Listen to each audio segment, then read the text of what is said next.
Здравствуйте, мои милые зрители! Сегодня вечер, и я хочу ответить на вопрос, который давно-давно был задан мне, но я прошу прощения, что так долго не отвечала. Держим ли мы какую живность и корову или козу, которая дает нам молоко? И вообще, покупаем мы молоко, где мы его берем в деревне?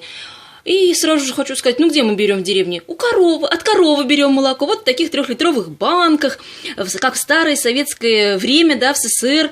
И сметана, это вот 3-литровая баночка, я уже размешала, хотела вам показать сливки, но, наверное, только на ложке вот они останутся. Это вот столько много-много было сливок, потому что молоко жирное, я его разбавляю, когда готовлю, и себе, и своим близким я кушать, когда готовлю, всегда разбавляю, потому что невозможно, оно очень-очень жирное. И вкусное молоко, очень вкусное. Тут же у меня сметана в баночке стоит, желтая, это не камера искажает, это желтая сметана, желтоватая. Не желтая, совсем желтоватая, это густая, как масло, практически как масло. Завтра я еще куплю творог. Все это домашнее, все, как говорится, из-под коровки. Вот такой у нас экологически чистые продукты, такое у нас питание. Все натуральное, все вкусное, все деревенское. А еще хочу показать заодно погоду. У нас на улице, у нас до сих пор холодно. Мы у нас газовое отопление, и мы котлом отапливаем. Котел ни разу еще не выключали в мае месяце. Вот такая у нас холодная погода. Ну, как везде по России, наверное, Ветерочек, как всегда, обдувает. Домик, как я всегда показываю, старенький напротив. Я открыла окно, чтобы вам показать.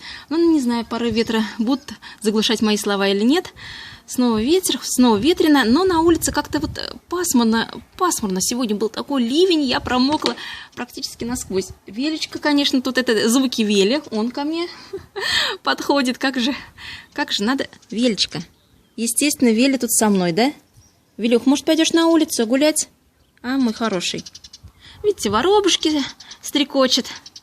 У нас травка еще не кошена. Где желтая трава, где крапива желтая с левой стороны, это муж побрызгал химикатами для того, чтобы изничтожить наши сорняки. Очень много одуванчиков, конечно, они сейчас головушки свои склонили, сложили, потому что вечер.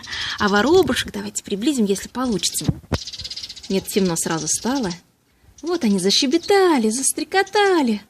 Ах, воробушки, наверное, Велеса увидели. Ах, видите, как переживают, перелетает с веточка на веточку. Сегодня снова чистый свежий воздух, вечер. Очень-очень, как всегда, хорошо. Я с вами делюсь хорошим настроением, хорошей погодой. Надеюсь, все же лето будет у нас теплое, радужное, хорошее, и мы даже можем походить под солнышком, и полежать, кому можно. Ах, щебечут птички. Вот воробушки какие они. Все хочу вам показать поближе. Ах, вот они стрекочут.